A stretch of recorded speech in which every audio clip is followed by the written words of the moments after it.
बात है, चित्रपुर नाम के एक गांव में आनंद अपनी पत्नी के साथ रहा करता था। वो बहुत ही मेहनती था, लेकिन उसे उसकी मेहनत का फल नहीं मिलता था। एक दिन की बात है, बच्चा भूख से तड़प रहा है जी। पर्याप्त दूध भी नहीं मिल रहा उसे। अगर हमारी गाय होती तो कितना अच्छा होता ना जी। हमारी सारी मुसीबतें खत्म हो जाती। जाकर कहीं से गाय खरीद कर ले आइए ना आप। क्या कहा? गाय खरीद कर लानी है? हमारे पास उतने पैसे कहाँ हैं? कमाए हुए सारे पैसे दूध के खर्च में लग रहे हैं। ऊपर से मैं गाय कहाँ से खरीद कर लाऊंगा? आपको लकड़ी काटने के अलावा और कुछ नहीं आता क्या? जाकर मजदूरी करिए कहीं पर, उससे तो ज्यादा ही पैसे मिलेंगे।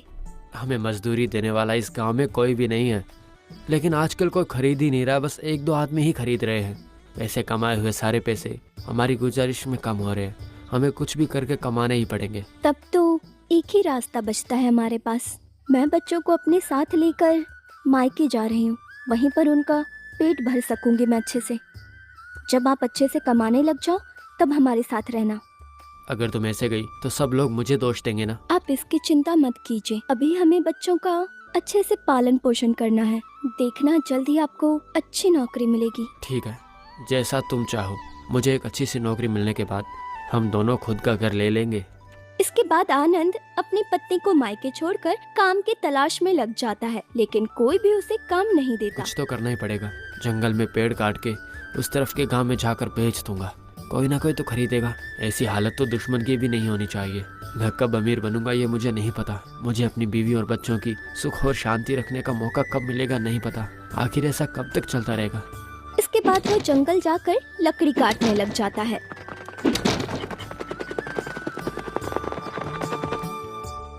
देखो, इस कागज पे लिखे हुए रास्ते के बारे में तुम्हें कुछ पता है क्या? जहाँ तक मालूम है वहीं तक बता दो हमें।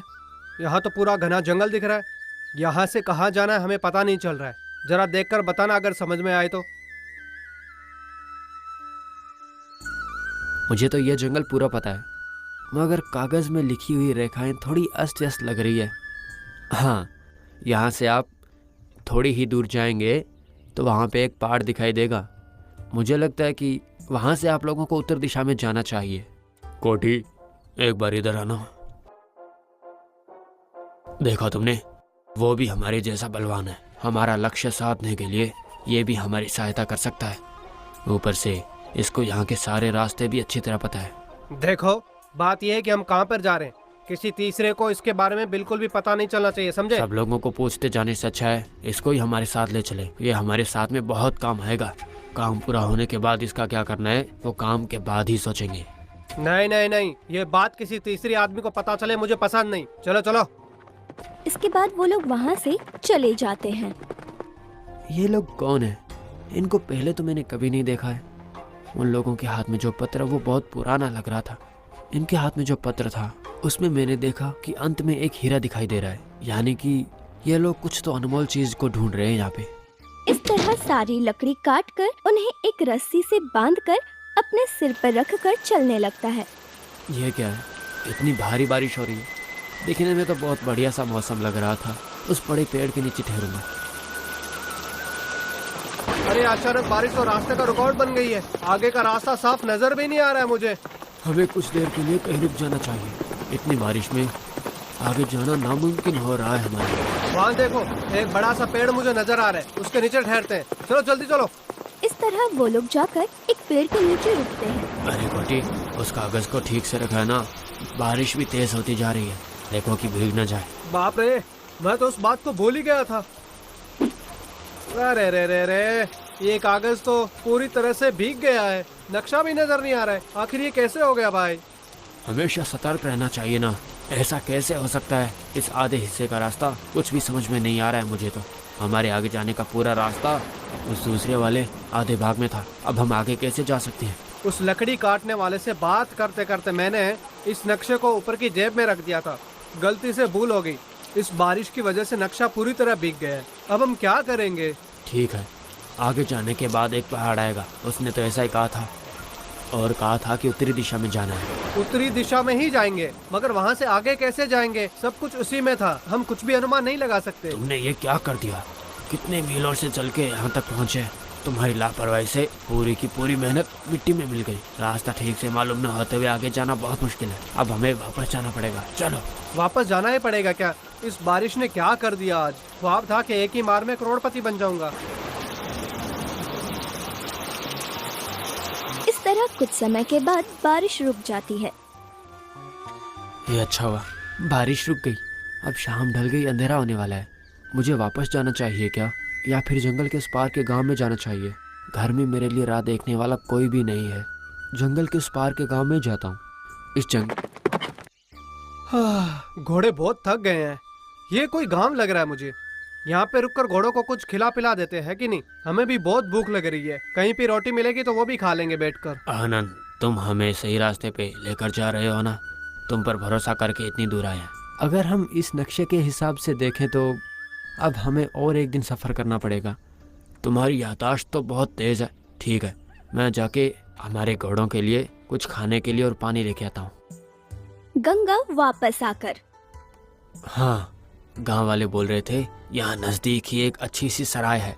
आज रात को हम वहीं पे आराम करेंगे। घोड़ों को भी वहाँ पे पानी मिल जाएगा। देखो आनंद, वहाँ पर अगर कोई भी पूछे कि हम कौन हैं, कहाँ जा रहे हैं, क्या कर रहे हैं, किसी को कुछ भी पता नहीं लगना चाहिए। आप लोग मुझ पे भरोसा कर सकते हैं। मेरी तरफ से आप लोगों को कोई भी नुकसान या आपत्ति नहीं होगी। उस रात वो लोग वहीं पर विश्राम करते हैं। अगली सुबह जब वो निकलने लगते हैं तभी वहाँ एक ऋषि आते हैं। आप लोग जहाँ जा रहे हैं वो बहुत खतरनाक सफर है। आपकी जान को खतरा हो सकता है। वो तो ठीक है, आप हो कौन, हम कहाँ पर जा रहे हैं, ये आपको कैसे पता? आप लोग कहाँ जा रहे हैं, कहाँ से आए हैं, ये आनंद आपको कैसे मिल गया, आप लोगों का नक्शा कैसे भीग गया, मुझे सब मालूम है। आप जैसे कई लोग पहले आए थे, खजाने के चक्कर में जान गंवा बैठे, इसलिए आप लोगों को चेतावनी देने आया हूँ। ये बहुत ही खतरनाक काम है। तुरंत आपका निर्णय बदल लीजिए। आप जो पहले की घटनाएं बता रहे हैं वो आप एकदम सही बोल रहे हैं, मैं जानता हूँ। हमारे पास जो खजाने का नक्शा था उसका भी आपने बता ही दिया। आपकी बातों से लग रहा है ये बहुत खतरनाक काम है। फिर भी हम लोग वापस जाने को तैयार नहीं हैं। चाहे कितना भी मुश्किल हो, हमें वहाँ पहुँचना ही होगा। मुझे आप लोगों को बोलना था, बोल दिया। अब आपकी मर्जी। अगर आप लोग वहाँ पहुँचेंगे तो भी आपको खजाना नहीं मिलेगा। उस खजाने को खोलने के लिए वहाँ पे एक चाबी की जरूरत होगी। वो चाबी हमें कहाँ मिलेगी, क्या आप हमें बता सकते हैं? आप लोगों को उसे ढूंढने की आवश्यकता नहीं है, वही देने के लिए मैं आप लोगों के पास आया हूँ। ये लीजिए, यही वो चाबी है, रख लीजिए। लेकिन एक बात जरूर याद रखना, वहाँ जाना बहुत ही खतरनाक काम है। लेकिन ये चाबी आपके पास कहाँ से आई? आप हमें उस खजाने के बारे में और कुछ बता सकते हैं? वो सब बताना जरूरी नहीं है, आप लोग अपनी कोशिश करके देखो। आप लोगों को इस रास्ते पे जाने के लिए एक नदी को पार करके जाना पड़ेगा। उस नदी को पार करने के बाद एक द्वीप में आ जाएंगे। जो आप ढूंढ रहे हैं वो खजाना उस द्वीप में ही है। मुझे तो बिल्कुल नहीं लगता कि आप वहाँ से जीवित वापस आ पाएंगे। हमें उस खजाने की चाबी देके कुछ समाचार देने के लिए आपका बहुत बहुत धन्यवाद। ऋषिवर बोल रहे थे कि वो बहुत खतरनाक सफर है। अब भी तुम हमारे साथ आना चाहोगे? मैं बिल्कुल साथ आऊँगा। कैसे भी करके हम लोगों को वो खजाना हासिल करना ही है। मैं किसी भी तरह की आपत्ति का सामना करने के लिए तैयार हूँ। तैयार हो जाओ, मुझे लगता है हमें आगे बढ़ना चाहिए। इस तरह वो लोग अपने सफर को आगे बढ़ाते हैं। उन्हें रास्ते में ऋषि के बताए अनुसार एक नदी मिलती है। यही वो नदी है जो ऋषिवर बता रहे थे। यहाँ से अब हमारे घोड़ों का चलना बहुत मुश्किल है। इन घोड़ों को यहीं पर छोड़ के हम लोगों को नदी पार करनी होगी, मगर यहाँ पर तो कोई नाव नहीं है। तो हम पार कैसे करेंगे? तैर के जाने के लिए तो वो बहुत दूर है। हम लोगों को लकड़ियों की एक नाव बनानी पड़ेगी। हम लोग उस नाव से नदी आराम से पार कर पाएंगे। मैं लकड़ियों से नाव बना सकता हूँ। वो देखो उस नदी में, वहाँ तो बहुत सारे मगरमच्छ हैं। अगर गलती से भी नदी में गिर गए तो जिंदा बचना मुश्किल है। हमें सतर्क रहना होगा। यहाँ से सफर बहुत खतरनाक लग रहा है अब मुझे। हमें सतर्क रहना चाहिए। इसके बाद आनंद उन लकड़ियों को जोड़कर एक नाव बनाता है। देखो नाव तैयार हो गई है। अब हमें इस पर चढ़कर जाना होगा। नदी के अंदर ना गिर जाए इसलिए बीच में खड़े रहना। पहले से चाकू हाथ में लेके हम लोग नाव में बैठेंगे। इसके बाद वो लोग सफर पर निकल जाते हैं। ये तो बहुत बड़ा कीचड़ का जाल बना है। मैं तो इसे देख भी नहीं पाया था। मेरा शरीर इसमें फंसता जा रहा है। मुझे बाहर निकालो। घबराना मत दोस्त, ये लो, इस लकड़ी को छट से पकड़ लो, जल्दी। वैसे ही पकड़े रहना, ठीक है? भाई तुम्हें चोट तो नहीं लगी ना? मुझे चोट नहीं लगी है। वहाँ पर पूरे पत्ते बिछाए थे, इसलिए मैं उनको पहचान ही नहीं पाया था। बहुत होशियार रहना, ऐसे जाल कहीं भी बिछे हो सकते हैं। देखो तो, वहाँ पे एक छोटा सा पहाड़ दिख रहा है। उस नक्शे के हिसाब से हमें उस पहाड़ को पार करके दूसरी तरफ जाना है। यानी कि हम लोग ठीक रास्ते से जा रहे हैं ना? और कितनी दूर होगी वो जगह यहाँ से? हम लोग तो उस खजाने के बहुत नज़दीक हैं। कुछ ही देर में हम लोग वहाँ पे पहुँच जाएंगे। पहाड़ को पार करने के बाद इन दोनों को खत्म करके अगर चाबी ले ली तो सारा खजाना मेरा होगा। इसके बाद वो लोग उस पहाड़ पर चढ़ते हैं। अचानक बहुत सारे सांप उन पर वार करने लगते हैं। अरे ये सांप तो बहुत जहरीले हैं। अगर इन्होंने हमें डस लिया तो हमारा जिंदा रहना नामुमकिन है। वो लोग सांप से बचने के लिए इधर उधर भागने लगते हैं। तभी एक सांप गंगा को काट लेता है और वो नीचे जमीन पर गिर जाता है। हे भगवान! अरे दोस्त, गंगा अब नहीं चल पाएगा। दोनों उसे उठा के लेके जाते हैं। आनंद, तुम मत रुकना। अब तो हम लोग गंगा से हाथ धो चुके हैं। अगर हम लोग यहीं रुके तो ये जहरीले सांप हम पर भी हमला करेंगे। जल्दी से यहाँ से बचकर निकलना पड़ेगा। इस तरह गंगा सांप के डसने से वहीं पर मर जाता है। वो दोनों किसी तरह उस पहाड़ से नीचे उतरते हैं। इस तरह वो लोग कई मुश्किलों का सामना करते हुए आखिरकार उस खजाने तक पहुंच ही जाते हैं। हे भगवान, आखिरकार हम लोग उस खजाने तक पहुंच ही गए। मगर गंगा का इस तरह से मरना मेरे मन को बहुत ठेस पहुंची है। हाँ, मुझे भी थोड़ा दुख हो रहा है, मगर हम लोग इस स्थिति में क्या ही कर सकते हैं। चिंता करके कोई फायदा नहीं है। देखो, चाबी तुम्हारे पास है ना? जाओ, दरवाजा खोल दो। गंगा तो अभी भी मर गया है, बाकी बचा आनंद। अगर मैं इसको खत्म कर दूंगा तो इतने बड़े खजाने को घर तक पहुंचाना मुश्किल होगा मेरे लिए। यहाँ से निकलने के बाद आनंद को भी मैं खत्म कर दूंगा।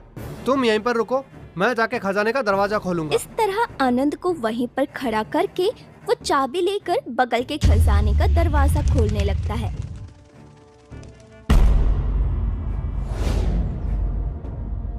जैसे ही वो अंदर जाता है, कुछ जहरीले तीर आकर उसके बदन में घुस जाते हैं और कोटी भी वहीं पर मर जाता है। उसके बाद आनंद, ये क्या? ये भी आंखों के सामने मर गया।